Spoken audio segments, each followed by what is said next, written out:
This is one of the more frustrating movies of 2025 for me because I could see so much greatness in here. Die My Love premiered this year at the Cannes Film Festival to mixed reactions, some loving it, some really not vibing with it. The movie then picked it up for distribution. The movie then went through re-editing to try to craft an overall better product, it sounded like. And so I was curious to see if I would vibe with the movie, if it would be one that I really enjoyed, or if it would be one that I was kind of mixed on. And I'm a fan of course, Jennifer Lawrence. She's one of our best actresses working today, alongside Robert Pattinson, who continues to make a name for himself as an actor to be taken seriously. And this is a definite slow burn, and probably too long for its own good, but one that is going to spark a lot of conversation, and I do feel more mixed on it than anything. I want to start by saying it is bizarre right out of the gate, and this is a movie that is either going to work for you or not going to work for you. I feel like general audiences are going to have a hard time vibing with this one. I've already seen online that there's a lot of walkouts, and I'm not surprised by that. It is a slow burn.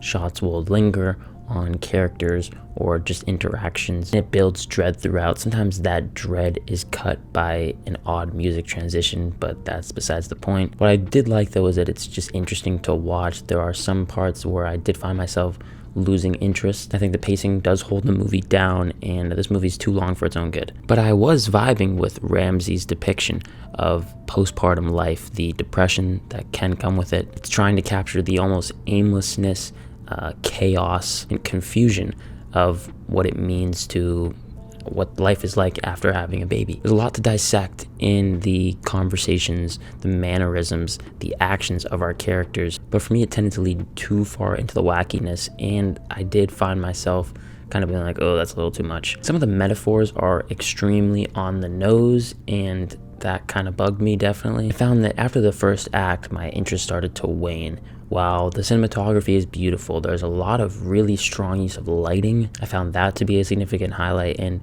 this is a well-made, well-shot movie in terms of its craft. I think there are a lot of interesting things that Lynne Ramsay is trying to say and trying to convey in her storytelling, but it kind of gets lost in some levels of pretentiousness along the way. And like I mentioned, the movie is really inconsistently paced, and so I'm like really hooked one moment, not so hooked at another moment, then really hooked again. The performances are really good. This was a movie that I think a lot of people were anticipating to be this awards juggernaut before it had premiered. I don't know if I'd say that the work is necessarily awards worthy, but Lawrence does in particular have a really strong monologue that had me hooked. One of the biggest things that did bug me though is there are some unexplored plot threads, and it did seem like there was a lot of this movie that was kind of just left on the editing room floor, specifically with LaKeith Stanfield's character. His significance in the movie is going to be definitely discussed by a lot of audience members, but I thought there could have been more in terms of the exploration of his significance, what he means to Lawrence's character, and overall,